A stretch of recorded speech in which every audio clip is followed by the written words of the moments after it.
Well, Kanji, the Memphis Express were at practice this morning when they were blindsided by the news. 52 days into the inaugural season, the AAF just got sacked. Oh, yeah, it's like a winter wonderland in here. We are braving the cold in the ice skating rink here at Zoo Light. So much to see and do. I'm really praying I don't fall, guys, really. But I do want to show you my triple axel. You ready? Ta-da! Hi, Joe and Joyce, and hello to you at home as well. What a beautiful day it is going to be today. Yes, we are finally here. Hundreds of contractors, subcontractors, developers are giving their time to build this gorgeous home, and in less than an hour, as you guys said, we are going to give it away. Now, in case you haven't seen it already, I want to take you on a special tour of the 2019 St. Jude Dream Home. The future of Memphis's Tom Lee Park is determined by its past. WMC Action News 5's Joyce Peterson is live downtown to explain how 30 acres of prime riverfront property serve a greater purpose. Joyce? Yeah, Kanji, it does, because here's the deal. Tom Lee Park is man-made, built by the U.S. Army Corps of Engineers to stop the mighty Mississippi from damaging Riverside Drive and the bluffs. Any change to the design of Tom Lee Park must be approved by the federal government.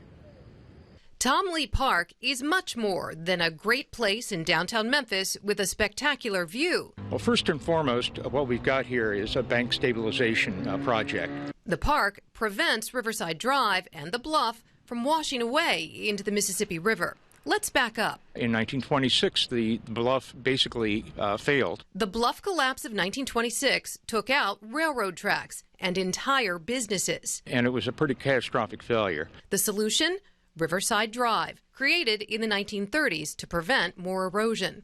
There were still problems. This photo from the 1970s shows you how close the water was to Riverside. The street would often flood. So in 1989, we built that dike out there so the current did not constantly erode the bank. The U.S. Army Corps of Engineers expanded Tom Lee Park by building a stone dike and then using dredge material to fill in the space. And it created about 18 or 19 new acres of land. And then the city came in a few years later and built it up even higher. And that's how we got the Tom Lee Park that you see today. Any changes, including the redesign unveiled by the Memphis River Parks Partnership, must be approved by the Corps of Engineers.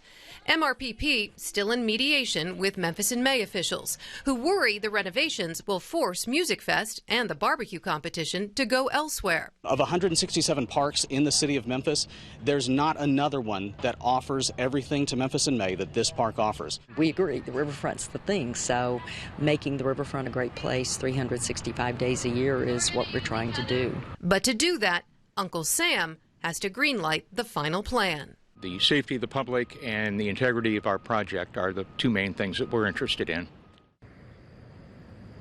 Okay, so at this point, no plan has been presented to the U.S. Army Corps of Engineers yet for approval.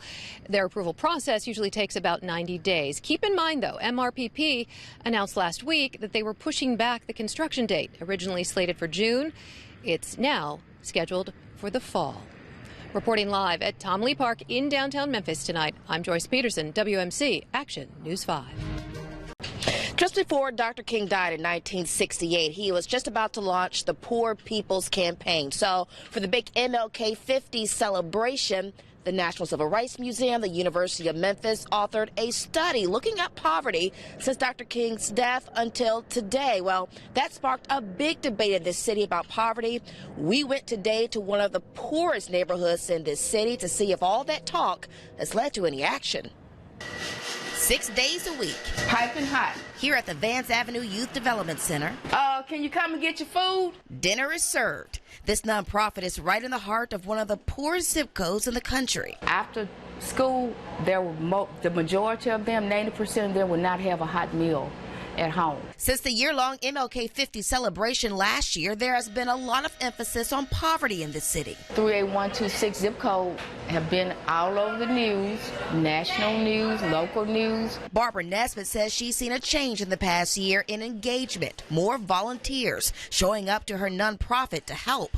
But at the core, much of this neighborhood's issues are the same. Poverty in Memphis is a very entrenched problem. Elena De La Vega was the lead author of last year's Memphis After MLK, the Poverty Report. Since she presented the report, new numbers show 2 years after poverty levels dropped nationwide, Memphis has finally caught up. Among cities with more than 1 million people, Memphis is no longer #1 for overall poverty, dropping from 19.4% to 17.1%. They're now ranked second. But the poverty numbers between blacks and whites in the metropolitan Memphis area remains high. 8.4% for whites, 24.5% for African Americans. We should be investing a lot more in minority businesses. We should have a lot more in terms of programming, microloans, small loans, and technical support. Nesbitt says the emphasis should be on education and teaching youth job skills. How you doing? I'm feeling Good. To give this generation a chance to turn these numbers around. Activities commemorating Dr. King's death will start here at 10 a.m. at the National Civil Rights Museum, going into 4 o'clock. Activities for children and adults as well, and an opportunity to share your story. They'll be shooting videos for asking people to tell them about how Dr. King has meant to them. In downtown Memphis, Kelly Cook, WMC. A Memphis mother's unwavering determination to solve her son's murder could be paying off tonight. Good evening, I'm Kanji Anthony. And I'm Joe Birch. WMC Action News 5's Joyce Peterson joins us live from right outside FedEx Forum with details. Joyce? Joe and Kanji, Valerie Henderson's son Calvin served in the military in Iraq, but it was a walk down 4th Street here in Memphis that proved a lot more dangerous. Calvin was killed after an argument with 2 men. Tonight, Valerie used a custom candle, plastic bracelets, the American flag, and a mother's devotion to prove she is still fighting for justice. Y'all, it's hard. This is difficult. An emotional Valerie Henderson on the 4th anniversary of her son's unsolved murder. 26-year-old Army Sergeant Calvin Youngku Wilhite shot and killed outside FedEx Forum May 24th, 2015. Family and friends at Friday night's candlelight vigil offering encouragement. Don't stop. Keep going till we get answers. The forum's security cameras captured the shooting, but no witnesses, no arrests. We just came to support the family. Memphis Police Director Michael Rawlings and his top brass in constant contact with Valerie, trying to crack this case. A lot of times people don't think we know what it's like to grieve, but we know what it's like to grieve. Valerie holds a vigil every year to keep Ku's memory alive and his murder in the public eye. Her car, the license plate, the flag, the decals. Honor Calvin and offer a $20,000 reward for his killer. So I have joy. I didn't have joy 3 years ago, but I have joy. New this year, a possible break. A top forensic expert analyzed the video, identifying the make and model of the shooter's car. We're hoping for a victory soon. Feels like one is getting ready to come, and that's why I have joy, joy in my heart now. Loved ones, including Sergeant Wilhite's 8-year-old daughter Nevaeh, formed hashtag J4C. And with a drone overhead and candles lit, they went all out this year.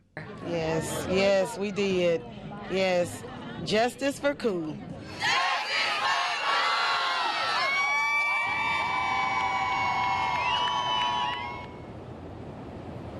Again, if you have any information that can help investigators crack this case, call 528-CASH. There is a $20,000 reward if you help them solve it. Reporting live in downtown Memphis tonight, I'm Joyce Peterson, WMC Action News 5.